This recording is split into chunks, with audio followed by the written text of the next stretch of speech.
You are listening to the Daily Peace and Comfort Podcast. Here's today's message. Kapag may gagawing malaki ang Diyos sa inyo, gagawin niya muna kayong uncomfortable, disturbed, restless. O yan ha, kung restless kayo ngayon, at least nakakabigay ng pag-asa ito. Kasi may gagawin pong malaki sa inyo ang Lord. Again, sinasabi ko po ito kasi naranasan ko ito. Kung hindi ko naranasan itong napaka-uncomfortable na buhay, napakasakit, napakalungkot, wala akong magawa. Kung hindi ko naranasan yon, again, wala po ako rito. Wala tayong feeding. Sa buong Pilipinas, walang JFM, walang Joseph Feeding Mission, walang mga documentaries na lahat ay bestsellers. 6 po yan. At marami pa pong iba. Praise God. So alam na alam ko itong sinasabi ko po. Hindi ako magtuturo sa inyo nang hindi ko po naranasan. So again, kapag may gagawing malaki ang Diyos sa inyo, gagawin niya muna kayong sobrang uncomfortable. Kasi gusto po niya kayong maging alive. Mayroon siyang gustong gawing malaki sa buhay po ninyo. Tandaan po ninyo ito. Ano man ang hindi ginagamit o kumikilos ay masisira at mamamatay. Alam niyo po, itong kamay natin, kapag hindi natin ginamit kahit 6 months, kamay, kahit malakas yan. Huwag mong gamitin 6 months. Alam niyo po, kahit isang ganitong tubig, baso ng tubig, hindi natin mabubuhat. Yung bahay na hindi ginagamit, sasakyang hindi ginagamit, kakalawangin, masisira. Any appliances na hindi ginagamit, masisira. Tama po ba? Kaya yung mga may sakit na nakaratay at hindi na nakakalakad, yung mga legs talaga pumapayat ng pumapayat, nawawala ang mga muscles. Tama po ba? Ano mang hindi ginagamit o hindi kumikilos, masisira po, mamamatay. And this is the law of use. Malaking tulong po yan sa inyo, yung law of use. Katatandaan niyo, ano ba hindi ginagamit dito sa bahay? Ano ba yung meron ako na hindi ko pinapakinabangan o hindi ko ginagamit para pakinabangan namin at ng iba? Mag-iisip po talaga kayo.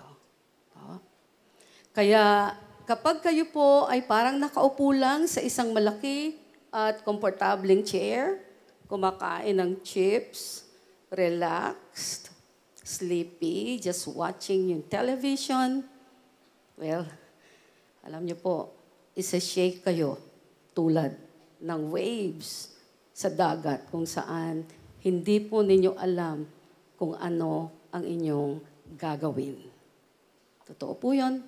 Pag ang feeling nyo, nasa gitna kayo ng dagat at matindi yung shaking, matindi yung alon. Imagine niyo lang po yung tsunami na nangyari doon sa Japan noon. Kung nasa gitna ka noon, hindi mo alam ang gagawin mo. Isipin mo, kayo ba ay lulubog o lalangoy? Mabubuhay ba kayo o mamamatay? Now, pag nagkakaganito na po, ang sitwasyon natin sa buhay, makukuha na ng Panginoon ang attention ninyo. Ang full attention ninyo. Yung pag-iisip po ninyo, nasa high alert level. Yung iba magtatanong, where am I going, Lord? Saan ako patungo, Lord? At sasabihin mo, Lord, seriously, why? Bakit mo inaalaw itong bagay na ito sa buhay ko? Ito po, mayroon po ako share sa inyo. Medyo shocking po ito. Pero nung sinare ko to sa aking daughter na si Janice, sabi niya, Mami, ang ganda niyan. Talaga? Sabi ko, nagandahan ka? Okay. Ang sabi ng isang preacher, again, medyo shocking pero may point siya.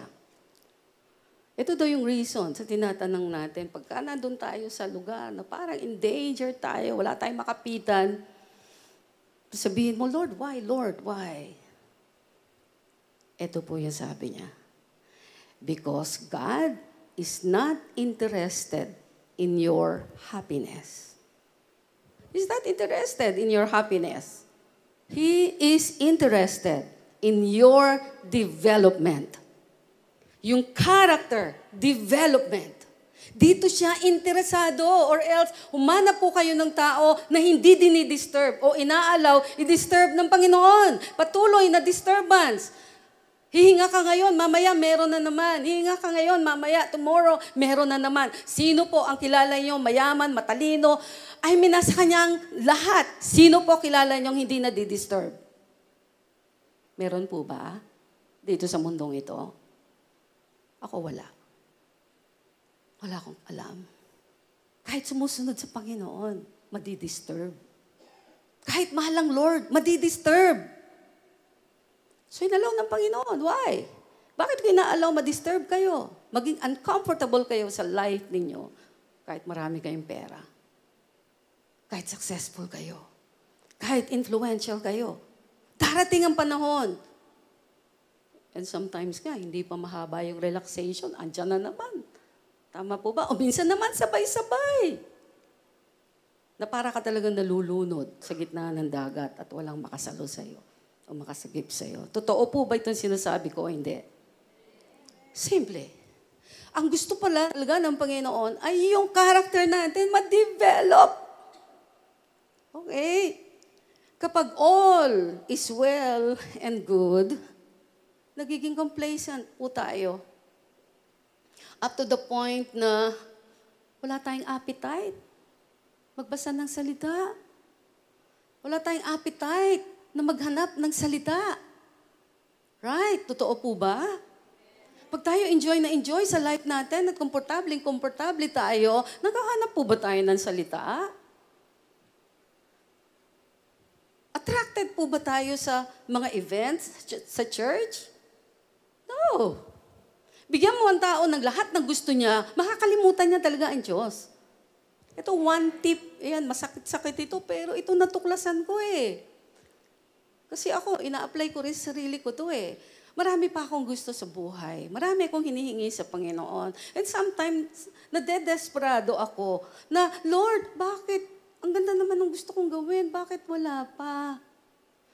Wala pang provision. Why, Lord? Alam niyo, sinasabi ko sa sarili ko, pag naiinip na ako, mayroon pang kulang sa'yo. Hanapin mo. Kasi may gustong i-build na character ang Diyos sa iyo para pakinabangan ng iba yung character na yon. Praise God. So walang appetite sa Word. You could be serving the Lord at makikita sa inyo, ang sipag-sipag ninyo pag nasa loob ng church. Pero hindi naman kayo nag-worship. Hindi kayo nagre-read ng Word. Hindi kayo nag-evangelize. Tama? Pero pag sinabi ng Lord, eto kaya disturb ka, kaya ka nawawalan. Kasi hindi ka nagbabasa ng salita, hindi ka nag-worship, hindi ka nag-win ng souls para sa kingdom ko. Mapipilitan ka ngayon. Lalo na pag gipit ka na. At yun ang hinarap na salita ng Panginoon sa'yo. Sabihin ng Lord, lapit ka sa akin. Or else, yung grasya ko hindi lalapit sa'yo. Which is true. Can you imagine? God is God. Nasa Kanya lahat. Lahat ng imposibleng bagay na kailangan natin, nasa Kanya. Kung nasa Kanya, palagay mo na parang nandun. Ang Diyos, nandun parang kinatatayuan ni Brother Alben. Sa Kanya yung pagpapala natin. Makukuha ba natin yun kung hindi tayo lalapit sa Panginoon? Right? Hinuhuli lamang ng Panginoon yung attention po natin para tayo ay magkaroon ng appetite sa Kanya. Sa Kanyang salita, sa Kanyang gawain, at sa lahat ng gusto Niya. Tama po ba? May katwiran po ba ang Panginoon na pagka relax tayo, nawawalan tayo ng gana sa Kanya?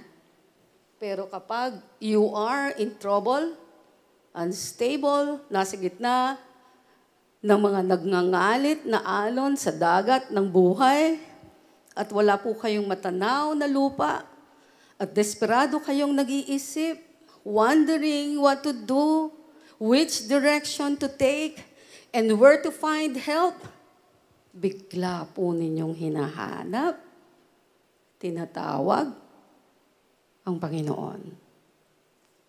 At napapaisip kayo sa kasalanan ninyong nagawa. Right? Ano kayang pagkakamali kong nagawa? O kung obvious naman yung ginagawa niyong kasalanan at ginagawa na ninyo yan, for how many years, hindi na kayo mag-iisip, sasabihin nyo, kasi ayaw ko pang tumalikod sa kasalanan ko. Sabi nga po ang lahat ng bagay sa mundo, mayroong culmination period. Huwag nating isipin, nakatayo pa tayo nagkakasala, pinaglalaruan natin ng kasalanan, ay okay na okay pa tayo. Kilala ko po ang Lord. Pasensyoso po siya. Matagal siyang nag-aantay. Pero one thing for sure, mayroong kahihinatnan yan, yung pagsuway natin sa Panginoon. Meron. Natuklasan ko na lahat dito sa mundo na ipinagkatiwala sa atin ng Panginoon at hindi natin ito iningatan, of course, kasama na yung katawan natin dito. Pag hindi natin ito iningatan, meron po itong, ano ba yung culmination? May kakahinatnan po yan. May dulo po yan. To?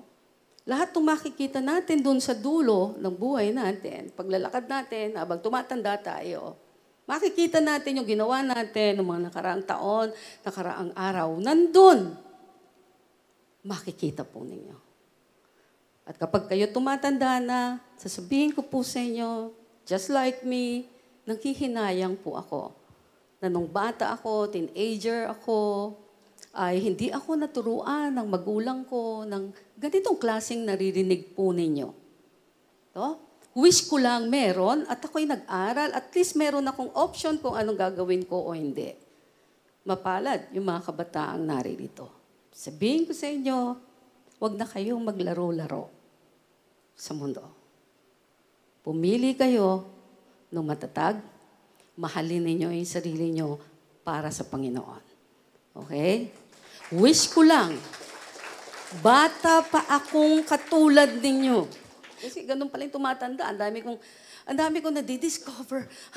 Ganito pala. Kailangan pa akong alalayan dito. Ang liit-liit naman nung ano. Well, ganyan po talaga. Kaya kung ako kayo, habang bata pa kayo, okay? Lahat ng pwede niyong matutunan sa Panginoon. I said, sa Panginoon, number 1 yon. Pag-aralan nyo kagad ng pag-aralan, i-apply nyo kagad ng i-apply, no delay. At makikita nyo rin, yung bunga ninyo, time will come, sasabihin niyo pag ganito na kayong age, kasi ako, masaya po ako, tumatanda ako, may iiwanan akong magpapatuloy. Naka nyo po, nagmumultiply. Sobra akong naggagalak. Na dahil hindi ako nagpatumpik-tumpik sa pagsunod sa Panginoon, anything na marinig ko, huwag kang magsinungaling. Ayoko magsinungaling, hindi ako nagsisinungaling. Pakainin ng mahirap, pinapakain ko kagad. Okay? Huwag kang mandaraya. Ay, hindi talaga ako mandaraya kahit sa bata.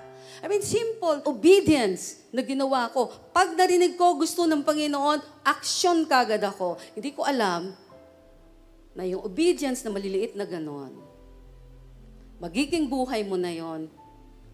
Masasanay ka sa hindi pagsisinungaling. Masasanay ka sa pag-ibig sa kapwa mo. Masasanay ka sa pagsunod sa lahat ng gusto ng Panginoon. Pag sinabi niya, you worship me every day. Spend time with me. Abay, gagawin ko yan. Paglalaban ko yan. It's good.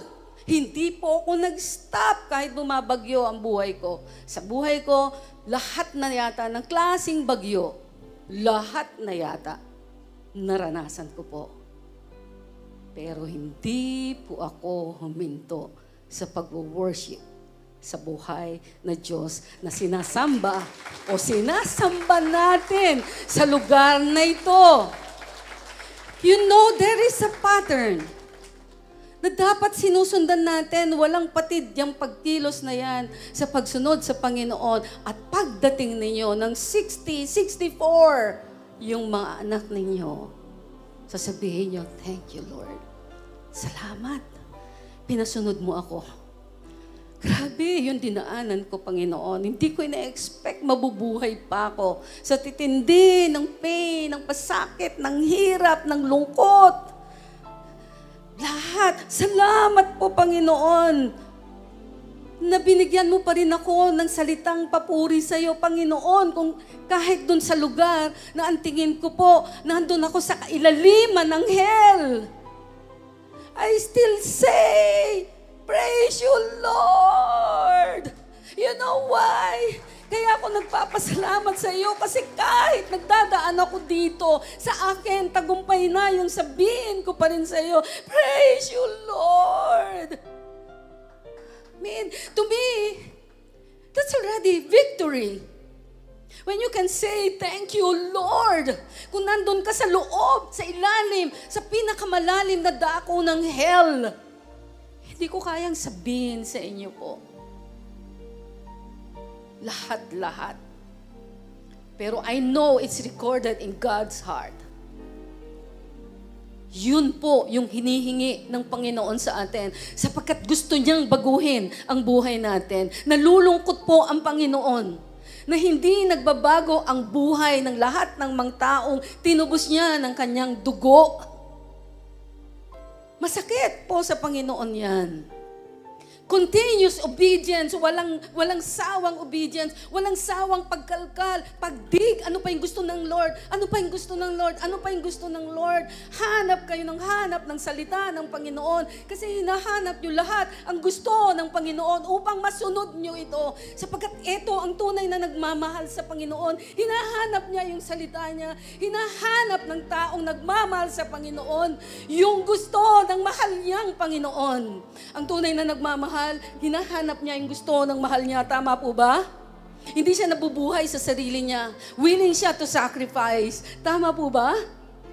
No, patunayan po natin sa Panginoon. Mahal natin ang Panginoon. Hindi lang tayo pera ng pera hinahanap natin. If you don't have time with God, sasabihin ko po sa inyo, baliwala po yung pera natin sa Panginoon.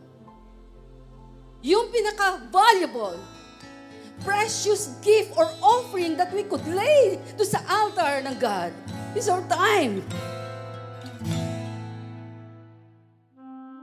Thank you for listening to the Daily Peace and Comfort podcast. Join us again next time for another inspiring message.